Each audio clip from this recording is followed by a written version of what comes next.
Bonjour Morgan Charrière. Bonjour Mounir. Ravi de te rencontrer, donc de t'interviewer à quelques jours de ton prochain combat à l'UFC London le 22 mars prochain contre Nathaniel Wood. On sait que mentalement, plus l'échéance approche, plus le stress monte. Comment est-ce que tu gères ça ?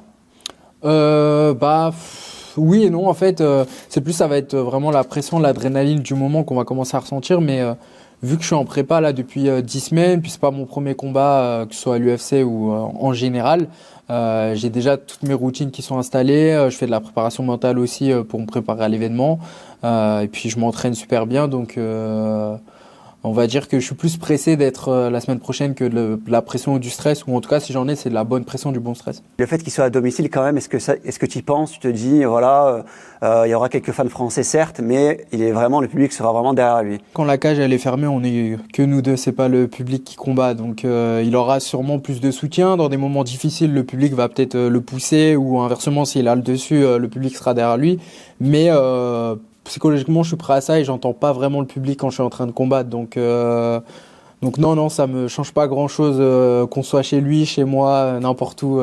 Ça revient. Enfin, c'est du combat à la fin. Avec ton équipe, j'imagine que vous avez analysé ton adversaire. Il a remporté 3 de ses combats à l'UFC avec des soumissions. Tu t'attends plutôt à un combat qui ira au sol. Est-ce qu'il cherchera à l'amener au sol ou à une guerre debout ? Non. Il va chercher à striker, à faire de la boxe anglaise, s'il peut essayer de me mettre KO. Ces 3 soumissions, c'était il y a très longtemps. Maintenant, il est plus sur des décisions d'affilée. Donc, non, il a beaucoup plus un profil striker, donc combattant pied-point que au sol. Mais on garde en tête la menace de la soumission, où on sait qu'il a un jeu et qu'il peut soumettre si ça arrivait à cet endroit-là. Mais non, on pense qu'il cherchera plus à mettre un finish debout. Au niveau du cutting, est-ce que toi, tu rencontres des problèmes en particulier ? On sait que c'est quelque chose qui est assez dur. Toi, comment tu gères ça ? Est-ce que c'est quelque chose qui te fait peur ? Non, en vrai, c'est une question d'habitude et de connaître son corps, de savoir ce qu'on fait, d'être bien entouré, de bien se préparer surtout, de bien manger et de faire attention à son poids en amont. Donc, j'ai pas la chance. On va dire que moi, je fais très attention et je suis vraiment très carré sur ma diète, sur la façon de manger, sur mon entraînement. Et donc, là, une semaine du combat, ça va. J'ai pas peur du cutting. Après, c'est toujours une étape difficile et un peu fatigante, mais j'ai l'habitude. J'en ai fait beaucoup, des dizaines, des vingtaines. Donc maintenant, j'ai mes repères, je sais où me situer en fonction de mon poids, comment mon corps est. Donc non, ça fait partie du métier et du boulot. Donc moi, je le prends dans le processus du bon côté. Faut apprendre à prendre du plaisir dedans. Après ce combat, et on l'espère donc une victoire, c'est quoi tes ambitions ? Est-ce que tu as une idée pour la suite ? Un adversaire peut-être en ligne de mire après Wood ? Après Wood, j'ai pas réfléchi en fait. Moi, je suis vraiment focus sur le moment présent et sur ce que je dois faire à l'instant T, parce que se projeter derrière un adversaire, c'est toujours quelque chose de tendancieux qui peut être difficile, parce que on a une première grosse étape. Il y a aucun combat facile, donc là j'ai un très gros combat qui m'attend la semaine prochaine. J'ai pas pensé à qui je pourrais affronter après lui, ou un nom ou quoi. Déjà, j'ai une grosse montagne devant moi et une fois que ce sera fait, là, on y réfléchira avec mon équipe, mes managers, etc. Parce que c'est pas une décision que je prends tout seul, de me dire ouais, je vais affronter lui ou ça. C'est vraiment une gestion de carrière. Tu sais que l'UFC, c'est une organisation qui est assez intransigeante. D'ailleurs, de temps à autre, il vire quelques athlètes pour X ou Y raison. Ce fut le cas pour Mohamed Mokaev, qui affichait pourtant un bilan de 13-0 en carrière et 7-0 à l'UFC. Dana White, lui, il avait évoqué le concernant des problèmes de collaboration. Est-ce que c'est quelque chose auquel tu penses ? Non, pas du tout. Je suis vraiment focus sur la performance et je pense que pour éviter des déconvenus ou quoi que ce soit, il suffit de bien faire son travail et son métier. J'ai 2 victoires, 1 défaite à l'UFC, mais 3 bonus, 3 combats exceptionnels, 2 finishes et un fight of the night, fight of the month. Je pense pas que ma carrière à l'UFC soit remise en jeu sur ce combat. C'est un gros combat qui arrive, ça va être un très beau combat. Du moment où on est présent dans la cage et on offre un combat, on offre un spectacle, on n'a pas de souci à se faire. C'est quand on fait pas des bonnes performances, quand on n'est pas présent, quand on a fait une mauvaise prépa, qu'on donne un mauvais combat au public. Après, il peut se passer des choses, bien sûr, on n'est pas à l'abri. Mais non, je pense pas à ça. Moi, je pense à gagner mon combat. Je pense pas à me faire cut de l'UFC. Donc, c'est très très loin de ce que je peux penser. Comment ça se passe ta préparation ? Est-ce que tu peux nous décrire ta semaine type d'une préparation pour un combat ? Comment tu t'organises? Est-ce que c'est la même routine ou suivant le combattant que tu affrontes, il y a des ajustements, peut-être des camps d'entraînement à l'étranger que tu puisses faire? Je fais toutes mes prépas ici en France, donc à l'US Métro ou aussi au Muro avec mon coach d'anthologie. Mais non, si je pars à l'étranger, c'est plus quand je suis en vacances, je vais aller tourner dans certains clubs.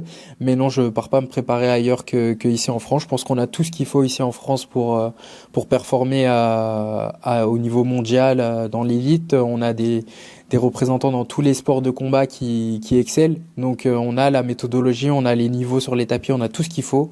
Et sinon, au cours de l'année, je m'entraîne toujours pareil, moi, sur mes camps. Enfin, j'ai pas de camp, j'ai pas de moment où je passe en camp ou pas en camp. Toute l'année, je m'entraîne 2 fois par jour. Je suis tout le temps à l'entraînement et de temps en temps, je me prends une semaine, un week-end de vacances. Mais c'est vraiment mon métier.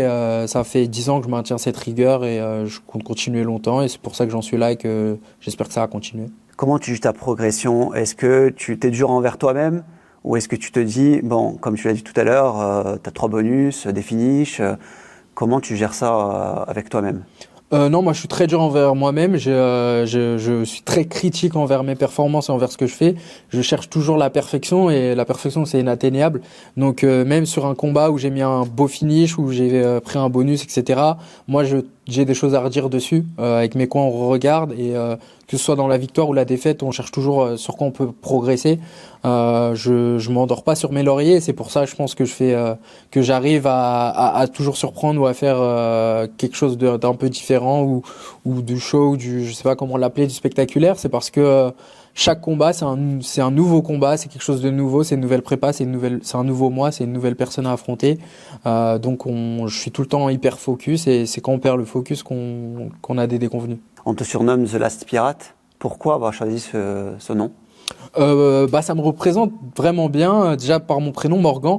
Donc mon père me l'a donné parce que ça venait d'un pirate. Donc ça a été la première étape jusqu'au The Last Pirate. Donc j'avais ça dans un coin de ma tête. Je trouvais une histoire plutôt sympa autour de mon prénom. Et ensuite, quand j'ai commencé le MMA, que j'ai commencé à être professionnel et à combattre. Donc moi, ça remonte avant la légalisation du MMA. Et donc je pouvais pas combattre en France et je combattais à l'étranger tout le temps.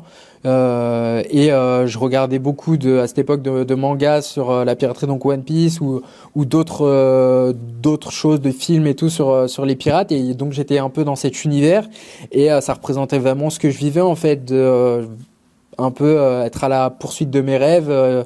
Et donc de partir à l'étranger, n'importe où, d'affronter le meilleur, souvent local, dans un autre pays, dans une salle acquis à sa cause, souvent en outsider. Et le but pour moi, c'était de choquer, de prendre ce que j'ai à prendre là-bas, donc les richesses, tout ce qu'il y a à prendre, et rentrer chez moi comme un pirate.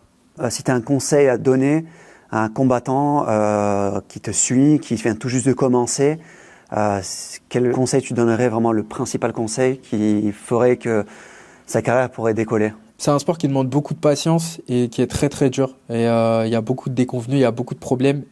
Plus loin que juste le combat dans la cage, c'est vraiment un combat au quotidien. Il y a les blessures, la fatigue, des entraînements qui se passent mal, etc. Il faut vraiment voir très très loin et c'est un sport qui se pratique sur 10 ans, 15 ans avant d'espérer récupérer quelque chose. C'est beaucoup de sacrifices pour pas grand-chose. Donc faut l'avoir en tête et si c'est accepté, faut y aller tête baissée et jamais rien lâcher. Un combattant, quand il touche un salaire, il y a aussi son équipe, il y a aussi des gens à payer, donc c'est quelque chose de très important, tu le soulignes aussi? Oui, en fait c'est comme gérer une société, c'est la même chose, c'est-à-dire que sur le moment T, on reçoit beaucoup d'argent. Enfin, ça peut sembler beaucoup d'argent, mais lissé sur une année avec tous les frais qu'on a à payer pour la pratique, pour tout ce qu'on fait, on n'a pas de sécurité de l'emploi. Donc, une blessure, un combat annulé, quoi que ce soit, on n'est pas payé. À 2 combats par an, ça fait pas énormément à la fin de l'année. Et il suffit qu'on fasse pas une très longue carrière et en fait, t'as rien du tout. Donc, c'est un sport très dur.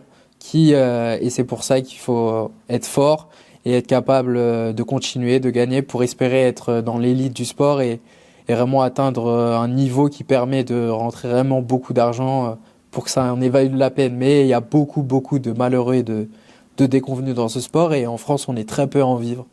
Et on sera très peu, je pense, à avoir une retraite de ce sport aussi. Bien sûr, parce que ça a aussi des impacts physiques Comme tu Ouais. parles de retraite, des impacts physiques, d'être un combattant, c'est des sacrifices. Et c'est aussi dans l'avenir, peut-être des séquelles. Est-ce que c'est quelque chose auquel tu penses? Est-ce que tu te dis, il faut que je fasse attention quand même? Parce que plus tard, ça peut peut-être me jouer des tours. Je pense que les plus gros dégâts, ils se prennent à l'entraînement. Donc, faut faire très attention à l'entraînement, mais il faut être capable de pousser suffisamment pour augmenter son niveau et connaître un peu l'adversité. Après, en combat, on sait jamais ce qui peut arriver, c'est hyper dangereux, mais sinon on ferait pas ce sport. Donc, c'est comme ça fait partie du sport et moi j'y pense Il y a pas ses spécialement. avantages et ses inconvénients. Exactement, je l'ai accepté. Forcément, je vais pas vieillir avec des super beaux os, mais j'essaye de, voilà, durant ma pratique ou au quotidien en tout cas, de faire tout ce qu'il faut pour préserver mon corps et avoir la plus longue longévité, même dans mon style de combat, de pas prendre trop de coups pour rien. Tu es un des combattants de français les plus suivis sur les réseaux sociaux. Est-ce que tu as un message pour tes fans qui sont en France, qui vont te suivre à Londres, mais aussi pour les auditeurs de Beurre FM? Comme message, déjà merci de me suivre et de m'écouter, de regarder ce que je fais. Mais sinon, en termes de message, ce serait plus un message d'espoir et de leur dire de s'accrocher à ce qu'ils veulent faire dans la vie et pas se trouver d'excuses. Est-ce que tu nous prépares une petite couleur pour ton combat? Comme pour les premiers combats à l'UFC à Paris? Ouais, bien sûr, bien sûr. C'est ta signature? Ça sera la surprise, ça. Ok, surprise donc le 22 mars à Londres Yes. pour ton combat face à Nathaniel Wood. C'est ça. On te souhaite le meilleur, Morgan Charrière. Merci beaucoup. On espère une victoire éclatante, rapide pour toi Je l'espère. et une belle carrière pour la suite. Merci Morgan beaucoup. Charrière. Yes, merci. Time Sport, tous les jours de 20h à 21h et en podcast sur beurrefm.net et l'appli Beurre FM.